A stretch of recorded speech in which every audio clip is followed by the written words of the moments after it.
Assalamualaikum warahmatullahi wabarakatuh. Alhamdulillah alamin wa binastain wa ala umuri dunya wa din wa ala alihi washabihi ajmain. Yang terhormat kepada Bapak Hasan Maftu selaku dosen pengampu kewarganegaraan dan juga teman-teman satu kelas 2B manajemen dakwah. Di sini saya akan menyampaikan beberapa materi sebagai tugas akhir dari mata kuliah kewarganegaraan. Langsung saja di sini saya mengambil materi dari hubungan antara agama dan negara di Indonesia. Dalam sejarah Islam terdapat 3 pandangan utama mengenai hubungan antara agama dan negara. Yakni pertama, ada golongan yang mengkategorikan pandangan-pandangan tersebut sebagai integral, di mana kedua dominan ini saling tumpang tindih dan tidak ada jarak di antara keduanya. Agama dan negara berjalan sebagai satu kesatuan. Yang kedua, terdapat golongan yang berpendapat bahwa hubungan antara agama dan negara bersifat simbiotik dan dinamis, yaitu keduanya tidak saling terhubung secara langsung, tetapi tetap ada jarak dan kontrol masing-masing. Agama dan negara berjalan berdampingan dengan tujuan memenuhi kepentingan masing-masing.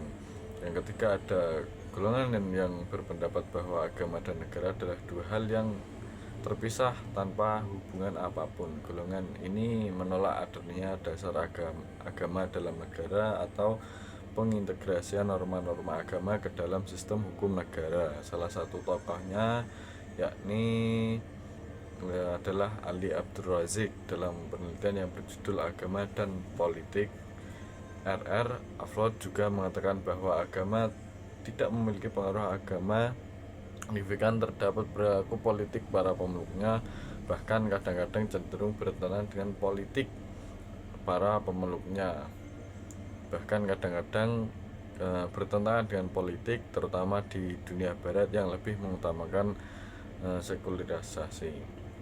Yang kedua, ada konsep hubungan antara agama dan negara dalam berbagai sistem pemerintahan. Beberapa paradigma yang ada mengenai hubungan ini dalam berbagai sistem pemerintahan. Yang pertama, ada paradigma integralistik.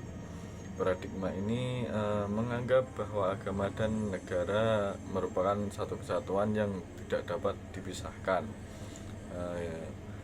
Yang kedua, ada paradigma simbiotik. Dalam paradigma simbiotik terdapat hubungan timbal balik antara agama dan negara. Agama memerlukan negara untuk berkembang, sementara negara juga membutuhkan agama untuk memberikan bimbingan moral dan etika kepada masyarakat. Yang ketiga, ada paradigma sekularistik. Paradigma sekularistik menekankan pemisahan antara agama dan negara. Dalam sistem ini, negara tidak mendasarkan kebijakan atau hukum pada prinsip-prinsip agama tertentu. Pendekatan ini bertujuan untuk menjaga pluralisme dan kebebasan beragama dalam masyarakat yang beragama. Yang C atau yang ketiga, ada dasar hubungan agama dan negara.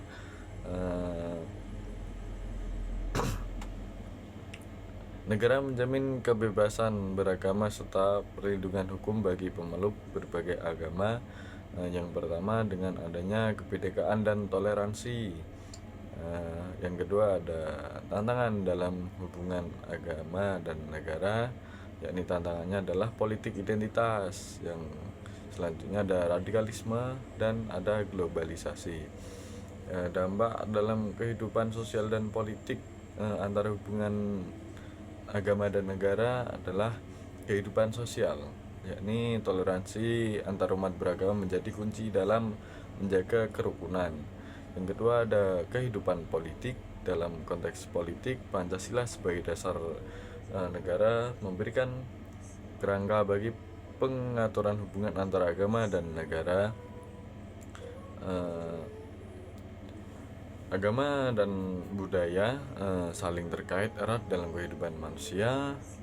Agama berfungsi untuk mengatur hubungan manusia dengan Tuhan, sesama, dan alam, sementara budaya mencerminkan adat istiadat dan tradisi masyarakat.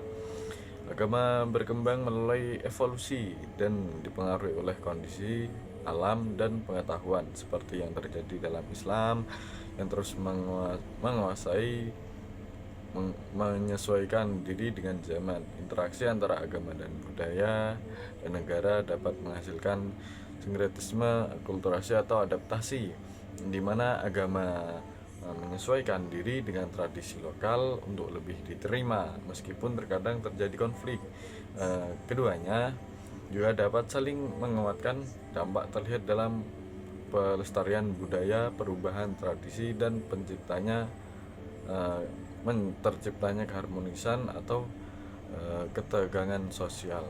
Ya, mungkin itu saja yang bisa saya sampaikan, kurang lebihnya mohon maaf yang sebesar-besarnya. Dari saya sekian, terima kasih. Assalamualaikum warahmatullahi wabarakatuh.